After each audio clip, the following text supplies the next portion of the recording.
आज हम लोग दूसरा दिन पार्ट 3 लेकर के उपस्थित हैं। पार्ट 3 यानी तुम कब जाओगे अतिथि।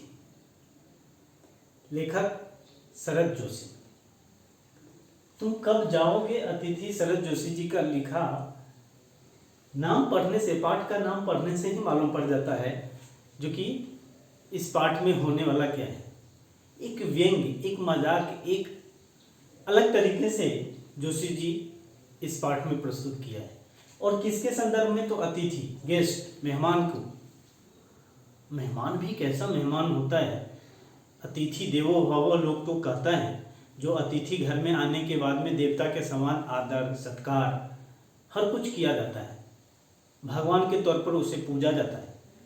लेकिन कोई कोई अतिथि उस सम्मान उसको देने के बदला अपमान देना पड़ जाता है, अपमानित करना पड़ जाता है।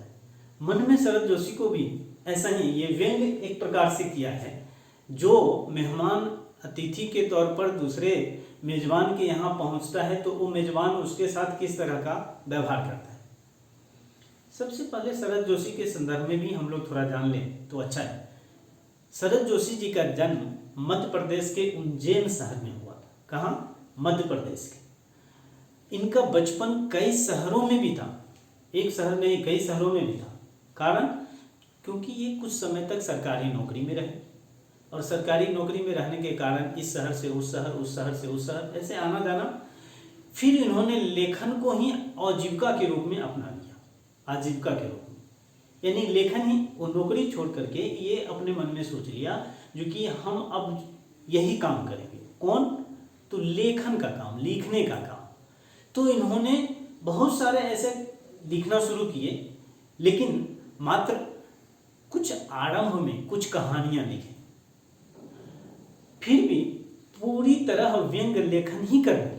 वो कहानियों के बाद में सिर्फ व्यंग वाला ही उनका लेखन शुरू हो गया। व्यंग्य लेख, व्यंग्य उपन्यास, व्यंग्य कॉलम, जो न्यूज़पेपर में कॉलम जो दिया जाता है वो व्यंग्य कॉलम।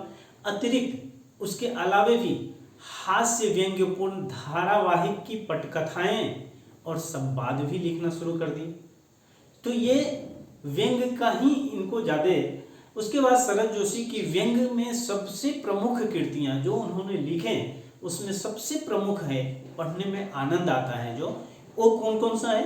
परिक्रमा, किसी बहाने, जीप पर सवार, इलियां, तिल, रहा किनारे बैठ, दूसरी सतह, प्रतिदिन। यानी कई ऐसी कृतियां हैं जो इन्होंने लिखी, व्यंग कृतियां।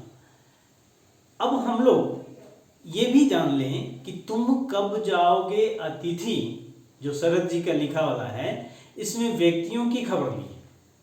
कौन सी व्यक्ति, किस तरह की व्यक्ति की खबर लेते हैं?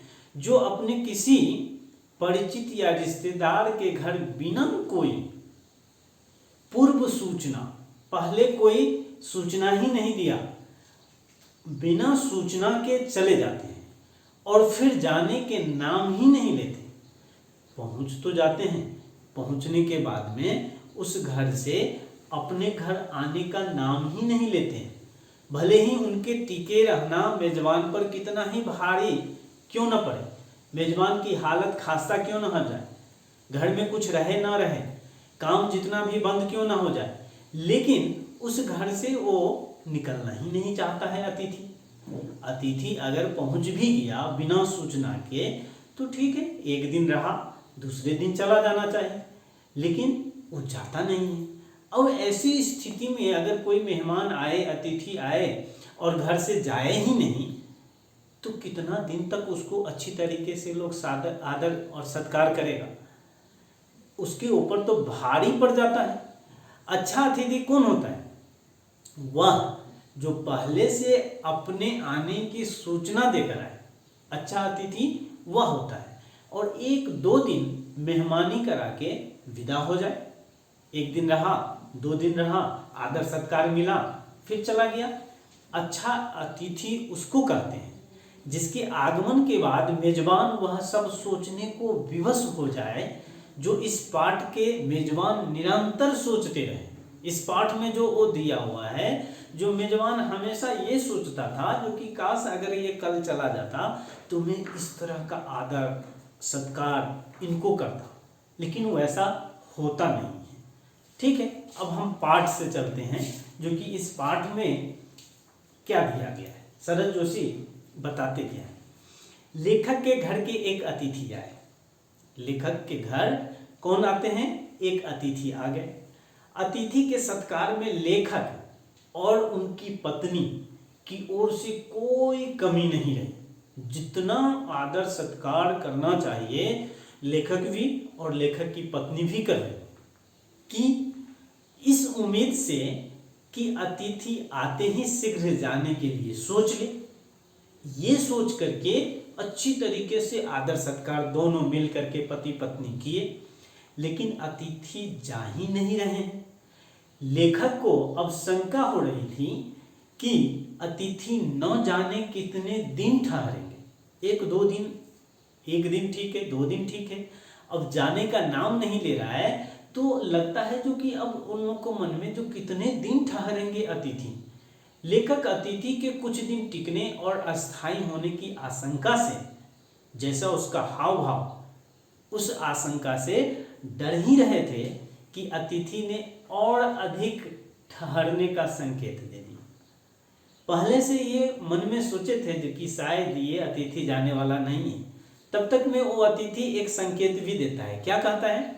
अतिथि ने कपड़े गंदे होने की बात कही और उसकी धुलाई के लिए धोबी की चर्चा की, जो कि मेरा कपड़ा गंदा हो गया है, आप धोबी को दे दीजिए। अब ये सुन करके तो जो मन में पहले से लेखक सोच रहा था वो तो पूरा साबित होने लगा, जो कि ये जल्दी जाने वाला ही नहीं है। लेखक तिलमिला तो गए, गुस्सा तो हो गए, लेकिन लॉन्ड्री से कपड़े धुलाकर घर देना उचित समझा। कारण जितना भी होने से तो अतिथि है, लेकिन अब भी अतिथि चले जाएंगे ये सोच करके, जो कि ठीक है कपड़ा धुलने के लिए बताया, कपड़ा धुलाई करके दे देते हैं, चले जाएंगे ये सोच कर। फिर भी इसकी कोई गारंटी नहीं थी जो कि ये जाएंगे भी या नहीं जाएंगे। लेखक और उसकी पत्नी अतिथि से परेशान हो चुके थे। कल तक जिस अतिथि के प्रति यह भाव था, यह आदर था कि अतिथि देवतुल्य होते हैं, आज वो उससे परेशान हो गए। अब यह स्थिति हो गई कि वही इस अतिथि अब राक्षस प्रतीत होने लगे घर में। जैसे राक्षस होता है उस तरह से अब लग रहा है, चूंकि जाने का नाम ही। इस व्यंग के माध्यम से लेखक ने आज के अतिथियों की, आज की जो अतिथि लोग हैं, कभी ऐसे भी आते हैं होते हैं, तो आज की अतिथियों की निर्लज्जता को स्पष्ट किया। जो कि अतिथि निर्लज्ज, उसको सर्व निर्लज्ज है। प्रतिष्ठा मांगने से नहीं मिलती, बल्कि जब प्रतिष्ठित व्यक्ति जैसा आचरण किया जाता है तब उस व्यवहार से मुग्ध होकर अन्य लोग स्वयं ही उस व्यक्ति को प्रतिष्ठा देते हैं। लेखक ने यह भी दिखाया कि अल्प अवधि यानी कम समय में या कम समय तक के अतिथि शानदार आतिथ्य के भागीदार होते हैं। काफी उनको आदर सत्कार सब कुछ मिलता है जो कम समय के लिए जो अतिथि आते हैं। लेकिन दीर्घकाल यानी जो काफी दिनों के लिए जो अतिथि घर अगर पहुंच गया तो सुख भोग करने का जिनका इरादा होता है, वैसे अतिथि मेजबान के द्वारा अपमानित होते हैं।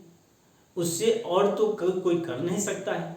लेखक ने एक और बात स्पष्ट कर दी कि दूसरों के घर में रहकर, अपना नहीं दूसरों के घर में रहकर सत्कार पाना सबको अच्छा लगता है। अपने घर में तो मिले ना मिले, लेकिन दूसरे के घर में तो सत्कार आदर मिलता ही है, तो वो पाना तो अच्छा लगता है। इसका यह अर्थ नहीं कि सभी अपना घर छोड़कर दूसरे के घर में ही रहना आरंभ कर दे, अपना घर छोड़ दे और दूसरे के घर में। कारण जो दूसरे के घर में तो हमको खाने के लिए अच्छा मिलता है, आदर मिलता है, सत्कार मिलता है। लेखक ने यह भी बताया कि इज्जत मिलने का मतलब नहीं कि इज्जत जहां मिले वहां और सिर चढ़ जाए, जहाँ इज्जत मिलता है तो और वहीं पर हम बैठ जाए। इज्जत मांगने से नहीं मिलती। क्या होता है, कहीं इज्जत बाजार में थोड़े मिलता है, या किसी से मांग करके हम थोड़े ला सकते हैं। इज्जत बाजार में या मांगने से तो मिलती नहीं है। अगर अतिथि बिना मांगे इज्जत चाहते हैं तो उन्हें यह सावधानी बरतनी होगी कि अल्प समय, थोड़े समय में ही किसी का दरवाजा छोड़ दे। पहुंच तो गया, काम हो गया, अपना चले गए, छोड़ दे। अतिथि द्वारा फुहर आचरण कर जाने का दुष्परिणाम एक दिन यह भी हो सकता है कि मेजबान द्वारा उन्हें गेट आउट कह दिया जा सकता है। अगर वो समय पर नहीं किया तो मेजबान यानी घर के जो लोग हैं उन्हें गेट आउट भी कह दे। इसलिए अच्छा है समय रहते अल्प समय में ही अपना प्रस्थान कर लें। यह व्यंग्य रचना सही मायने में मेहमान और मेजबान, मेजबान मतलब क्या, जिसके घर में मेहमान गेस्ट पहुंचता है उसको मेजबान कहते हैं, और अतिथि को गेस्ट यानी मेहमान कहते हैं।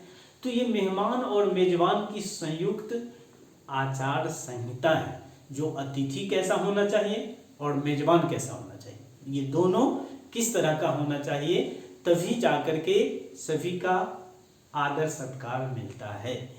तो आज के लिए बच्चों इतना ही, फिर दूसरे दिन दूसरे पाठ लेकर के फिर उपस्थित होंगे। धन्यवाद।